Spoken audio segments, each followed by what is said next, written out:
Hello everyone, you're watching Realme24.com channel, and today we're going to disassemble Realme 15T.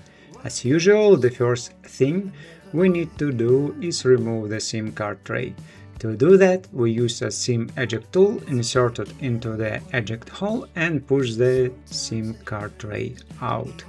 Next, we need to heat the back cover to a temperature of approximately 70 degrees Celsius or 160 degrees Fahrenheit. We're using a heating mat for this, but you can also use a hair dryer. And after about 5 to 10 minutes, we can begin separating the back cover. To do that, we use a thin plastic film, insert it into the gap between the back cover and the mid frame, and carefully slide it around the edge, cutting through the adhesive. As always, be especially careful around the camera module so you don't accidentally touch or damage the camera lenses. We should also be careful around the side buttons, since flex cables may be located in those areas. Okay, carefully work our way around the edge, separating the adhesive. At some point, we can try gently lifting the back cover. Keep in mind that the back cover is also additionally glued around the camera area. As you can see, there are no components attached to the back cover. Next, we need to remove the screws. We use a 1.5mm Phillips screwdriver, also known as a Phillips H3O. It appears that all of the screws are the same, but it is still a good idea to arrange them in order on a magnetic mat or another organized surface, because screws sometimes don't thread properly if they are returned to the wrong holes. The screws in the lower section also appear to be the same, but it is still best to keep them separate from the others. We remove all of the screws, double check that none were missed, and then we can move on to removing the mid-frame. It is best to start with a thin plastic film, insert it into the gap between the display frame and the mid-frame, release a few clips, and then switch to the thicker plastic opening tool. We carefully work our way around the edge, separating the mid-frame. Keep in mind that on this model the mid-frame is also secured with adhesive, so it needs to be removed carefully, and you will notice some extra resistance while separating it. Don't force it, carefully work the cover loose, peeling away the adhesive.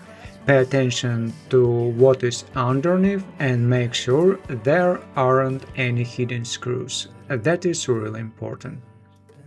At some point, we can use a plastic opening tool or the plastic film to completely separate the cover.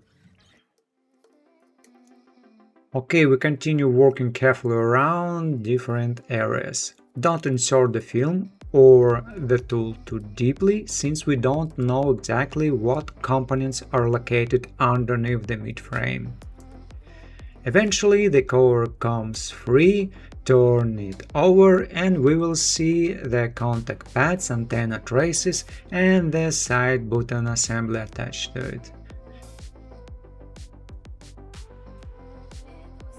Next, we use a non-metallic tool to disconnect the battery connector.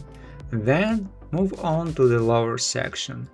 In the lower section, disconnect the interconnect flex cable, disconnect the fingerprint sensor connector, disconnect the second interconnect flex cable, and disconnect the display flex cable. Also, disconnect the coaxial cable and release it from its routines so it doesn't get in the way.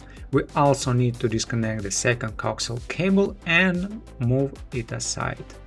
Again, double check that all of the connectors have been disconnected and move out of the way. After that, we can try removing the subboard. It is better not to remove the loudspeaker cover and the point, since it is still secured by a screw. Instead, focus on removing the subboard first.